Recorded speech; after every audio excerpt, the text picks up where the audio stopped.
Very good. అయితే ఆదాము ఏమని చెప్పించాడు యేసయ్య?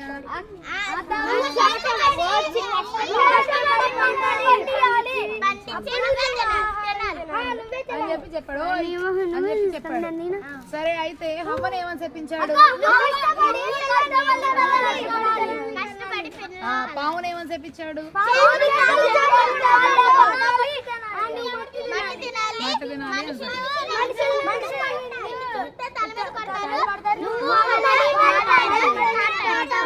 వాళ్ళకి పండు తినగానే ఏమి ఓపెన్ అయినాయి?